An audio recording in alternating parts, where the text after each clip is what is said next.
Hello and welcome to our prep channel.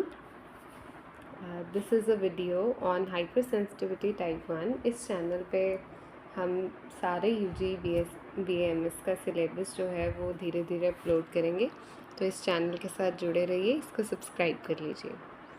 आज हम रोग निदान पैथोलॉजी का टॉपिक करेंगे, हाइपरसेंसिटिविटी टाइप 1। तो पहले हम डिस्कस कर लेते हैं कि हाइपरसेंसिटिविटी होता क्या है। हाइपर यानी ओवर और सेंसिटिव यानी इम्यून सिस्टम रिस्पॉन्स जो होता है हमारा। तो कई बार क्या होता है कि हमारा इम्यून सिस्टम जो है वो एक्टिवली रिस्पॉन्स करता है, ओवर एक्टिवली। तो वो कौन से केसेस हैं, अब हम वो डिस्कस करेंगे, उसका मैकेनिज्म डिटेल में देखेंगे। वो केसेस एलर्जिक के केसेस हो सकते हैं। सो ऐसा ही हम केस हाइपर सेंसिटिविटी टाइप 1 में डिस्कस करेंगे, जो एक एलर्जी का केस रहेगा। Types of hyper sensitivity reactions कितने होते हैं? एक क्लासिफिकेशन के अकॉर्डिंग 2 टाइप्स हैं, इमीडिएट टाइप और डिलेड टाइप। इमीडिएट टाइप यानी जिसका रिस्पांस विद इन सेकेंड्स और मिनट्स में हो जाए। ये किसके थ्रू होता है? ह्यूमोरल एंटीबॉडीज़, यानी ह्यूमोरल इम्यूनिटी हमारी इसमें एक्ट करती है, जो कि बी सेल मीडिएटेड रहती है। हमने ये फिजियोलॉजी में ऑलरेडी पढ़ा हुआ है। टाइप 1, टाइप 2 एंड 3 इसमें आती हैं। और डिलेड टाइप में क्या होता है, ये स्लोअर इन ऑनसेट होती है, यानी ये थोड़ा धीरे से डेवलप करती है, 24 to 48 आवर्स के बीच में, यानी 1 से 2 दिन के बीच में ये डेवलप करती है। ये सेलुलर इम्यूनिटी, सेलुलर रिस्पॉन्स से रिलेटेड है, जो कि टी सेल मीडिएटेड रहते हैं। और इसमें टाइप 4 हाइपर सेंसिटिविटी रिएक्शन आता है।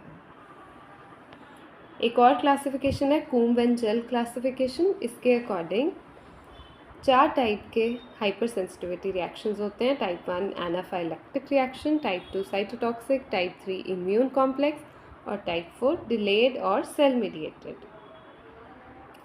इन सब का जो मैकेनिज्म होता है वो डिफरेंट होता है, इनके एग्जांपल्स डिफरेंट होती हैं, वो हम धीरे धीरे डिस्कस करेंगे।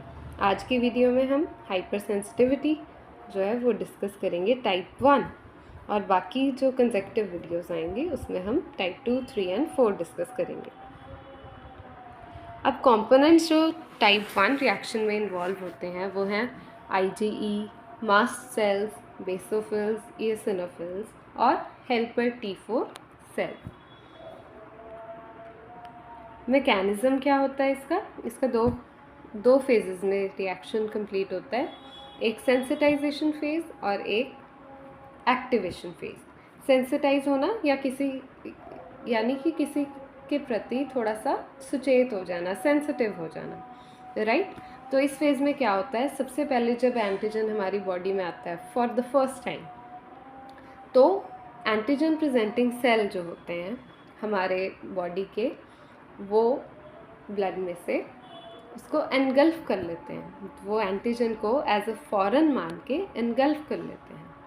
उसके बाद टाइप 2 हेल्पर, जो हेल्पर टी सेल्स हैं, वो उनका रोल जो होता है वो प्ले होता है।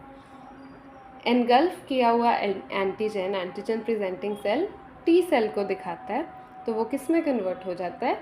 टी हेल्पर सेल में, और टी हेल्पर 2 सेल। तो वो क्या रिलीज़ करता है as a result of activation? Interleukin 4, interleukin 5 and 13, जिसमें से इंटरल्यूकिन 4 सबसे इम्पॉर्टेंट है, और वो क्या करता है, आगे बी सेल को बी प्लाज्मा सेल में चेंज करता है। बी प्लाज्मा सेल में क्यों चेंज करता है? ताकि जो बी प्लाज्मा सेल है वो IgE रिलीज़ कर सके। IgE जो होते हैं एंटीबॉडीज़, हमारी 5 टाइप्स ऑफ एंटीबॉडीज़ में से एक टाइप की एंटीबॉडी है, तो वो IgE को रिलीज़ करवाता है। तो IgE एंटीबॉडी जो होती है वो मास्ट सेल के ऊपर, हमारी ब्लड में जो मास्ट सेल्स हैं उनके ऊपर जो FC रिसेप्टर होता है, यानी कांस्टेंट फ्रेगमेंट होता है मास्ट सेल का, उससे वो एंटीबॉडी जुड़ जाती है। This is called sensitization. अब जब सेकेंड टाइम एंटीजन आएगा हमारी बॉडी में, सेम एंटीजन आएगा, तो उसको दोबारा से वो सारा प्रोसेस नहीं करना पड़ेगा, मास्ट सेल के ऊपर ये जो एंटीबॉडीज़ होती हैं ये ऑलरेडी सेंसिटाइजेशन की निशानी है कि बॉडी इसके प्रति सेंसिटिव है और इसको सीधा ही जो है एनगल्फ कर सकती है, सीधा ही उसको किल कर सकती है बेसिकली। तो एंटीजन एलर्जन या एंटीजन का जब री एक्सपोजर होता है तो वो आकर IgE एंटीबॉडी के ऊपर बैठ जाता है। जैसे कि हम देख सकते हैं इस प्रोसेस से क्या होता है कि जो हमारा सोडियम है, इलेक्ट्रोलाइट्स हैं, इनका इम्बैलेंस क्रिएट होता है और वाटर का इम्बैलेंस क्रिएट होता है। जहाँ सोडियम जाएगा वहाँ वाटर जाएगा, उसके कारण सेल के जो कंटेंट्स हैं वो आपस में मैनेज नहीं कर पाते हैं और सेल बर्स्ट हो जाता है, डीग्रैनुलेशन जिसको हम बोलते हैं। तो ये सेल की डीग्रैनुलेशन होती है। मास्ट सेल डीग्रैनुलेट करके इसके अंदर जो इन्फ्लामेटरी मीडिएटर्स होते हैं उनको रिलीज़ करता है। ये मीडिएटर्स हैं हिस्टामिन, प्रोटीएजेस, ल्यूकोट्रिन्स, प्रोस्टाग्लैंडिन्स, VAP, ऐसे बहुत सारे जो हमारे इन्फ्लामेटरी मीडिएटर्स हैं उनको ये रिलीज़ कर देता है। ये जो अंदर से कंटेंट निकल रहा है एक्टिवेटेड मास्ट सेल का, this is the second exposure और इसमें ही वो डीग्रैनुलेशन हो जाती है। हाइपर सेंसिटिविटी टाइप 1 में ये आप देख सकते हो, ये एंटीबॉडी लगी है थ्रू द FC रिसेप्टर और एलर्जन उस पर डायरेक्टली आ रहा है जब सेकेंड टाइम उसका एक्सपोजर होता है। इसका पैथोजेनेसिस अगर हम देखें तो सबसे पहले एलर्जन आ रहा है डेंड्रिटिक सेल, डेंड्रिटिक सेल से फिर वो कन्वर्ट हो रहा है T सेल में, T cell helper T cell TH2 cell में कन्वर्ट हो रहा है। उसके बाद वो B सेल को एक्टिवेट करता है। B सेल क्या बन जाता है, IgE secreting plasma cell, plasma B cell, तो वो IgE को सिक्रीट कर देता है और IgE सिक्रीट होकर कहाँ पर जाती है, मास्ट सेल पे लगती है थ्रू द FC रिसेप्टर यानी fragment constant. FC epsilon RI इसका पूरा नाम है।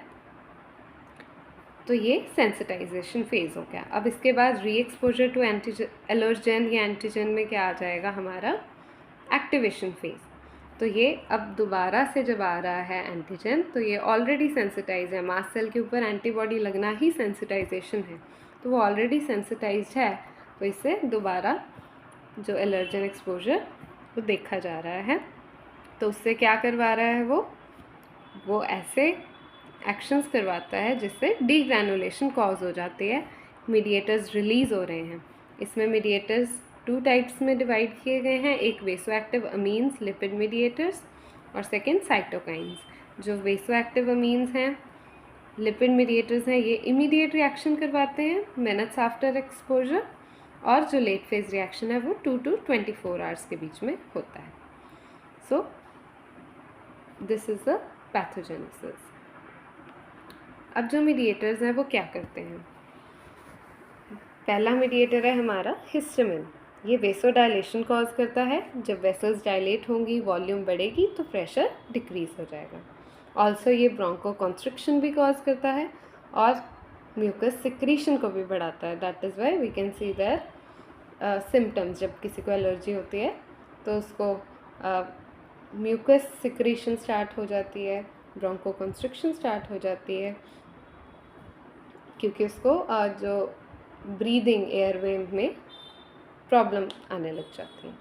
ल्यूकोट्रिन्स हैं जो प्रोलॉन्ग ब्रोंको कॉन्स्ट्रिक्शन करवाते हैं, बहुत देर तक इसका जो असर है उसको रहने देते हैं और इन्फ्लामेशन कॉज करते हैं। प्रोस्टाग्लैंडिन्स भी वेसोडाइलेशन करवाते हैं and prostaglandins is responsible for pain, also inflammation, pain, इन सबसे फीवर को भी कॉज करते हैं। साइटोकाइनिन्स जो है वो TNF, अल्फ़ा एंड इंटरल्यूकिन 4 जो कि मेनली हेल्पर जो T सेल है उसको हेल्पर T सेल बनने में हेल्प करता है और फर्दर प्रोसेस एक्टिवेट करवाने में हेल्प करता है, TH2 एक्टिवेशन। एग्जाम्पल्स क्या है टाइप 1 की, एक्जीमा, हे फीवर, एस्मा जिसको एटोपी कहा है, urticaria, anaphylactic shock, acute dermatitis, Theobald Smith phenomenon, पीके रिएक्शन, कैसोनी स्किन टेस्ट। तो ये सब इसके एग्जांपल्स हैं, इनको आप गो थ्रू कर लीजिएगा एक बार। कौन से एलर्जेंस से ये कॉज हो सकती है, बिकॉज मेनली एंटीजन यहाँ क्या करता है, एलर्जी, सो एलर्जेंस ही होते हैं। पोलन्स, जैसे हार्वेस्टिंग सीजन में काफ़ी लोगों को एलर्जी हो जाती है, so this is what it is, hyper sensitivity type 1 की एग्जांपल है। रैगवीड, ग्रास, ट्री पॉलन्स, फूड्स में peanuts, tree nuts, shellfish, milk, eggs, insect stings में बीज, वैस्प, इनसे भी जो है हाइपर सेंसिटिविटी टाइप 1 इन्फ्लेमेशन देखी जाती है, रिएक्शन देखा जाता है। मेडिकेशंस, पेनिसिलिन या किसी को डिक्लोफेनाक एक्सेट्रा, इनसे एलर्जी रहती है। एनिमल डैंडर यानी कैट्स डॉग्स का जो डैंडर रहता है, लेटेक्स। इसकी क्लिनिकल मैनिफेस्टेशंस दो तरह से देखी जाती हैं, लोकलाइज यानी एक पर्टिकुलर एरिया में, और सिस्टेमिक यानी complete system, complete body, right. तो लोकलाइज रिएक्शंस की क्या क्या एग्जांपल्स हैं, हे फीवर, एस्मा, हाइव्स और एक्जिमा। ये मेनली किसको, एक्जिमा है तो वो स्किन को सिर्फ लोकलाइज जो एक्शन दिखा रहा है, और एस्मा है तो हमारा रेस्पिरेटरी पाथवे को दिखा रहा है। सो इस तरह से हम इसको समझ सकते हैं। सिस्टेमिक रिएक्शंस में एनाफाइलैक्सिस यानी पूरी बॉडी जब है शॉक की कंडीशन में जाती है। हाइपोटेंशन है तो उसमें पूरी बॉडी का ही ब्लड प्रेशर पे इफ़ेक्ट पड़ता है। ब्रोंकोस्पैज्म है तो वो स्पैज्म जो है वो पूरी बॉडी पे इफ़ेक्ट लेके आता है, मसल्स का जो स्पैज्म रहता है। और शॉक भी फुल बॉडी के रिलेटेड है। डायग्नोस्टिक मेथड में इसमें स्किन प्रिक टेस्ट होता है। ये स्किन प्रिक टेस्ट जो होता है ये 85 to 95% रिज़ल्ट देता है हमें। व्हील एंड फ्लेयर जो होते हैं वो इंडिकेट करते हैं कि the person is allergic to something और नॉट। ये भी हाइपर सेंसिटिविटी टाइप 1 के मैकेनिज्म को फॉलो करता हुआ ही हमें रिजल्ट देता है। IgE ब्लड टेस्ट होता है, रैस्ट टेस्ट होता है या एलिसा टेस्ट होता है। इससे हम IgE को डिटेक्ट कर पाते हैं। इसकी सेंसिटिविटी 70 to 80% है, यानी skin prick test is more specific and result giving. तो यहाँ पर IgE ब्लड टेस्ट में component resolve diagnostic identify specific antigen molecule, इसमें हम स्पेसिफिक जो एंटीजन का मॉलिक्यूल है उसको आइडेंटिफाई कर सकते हैं। अब हम कुछ क्वेश्चंस हैं जो कि हम नेक्स्ट वीडियो में कंटिन्यू करेंगे। Thank you so much.